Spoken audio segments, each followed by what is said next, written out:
Hey guys, Glenn here again. So one of my best tips for catching redfish is using live bait, but chopping the tail off like this, let them bleed, and tossing them out.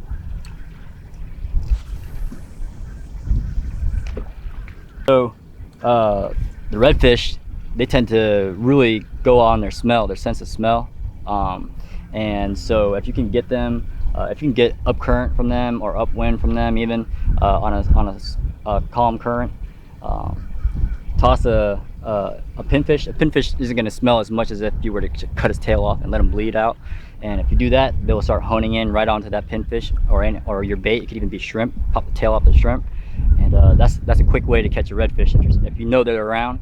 And like I said, get up current with them, and that scent will get right to them, and they'll come there quick. And the big ones will come there first. So be mindful of that next time you're out here and you see redfish just swimming around, they're not biting. That's almost forcing them to bite. That's what I call it. A lot of people come out here and fish, but I come out here, I see fish, I force them to bite.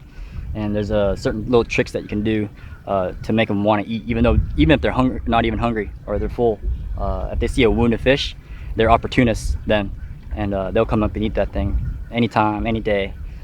All right, guys, I hope you found this tip helpful, and next time you're out there, I hope it catches you a big fish. Stay tuned for more clips like this on Fitted to Fish, and don't forget to visit the stores and buy the great gear that they sell.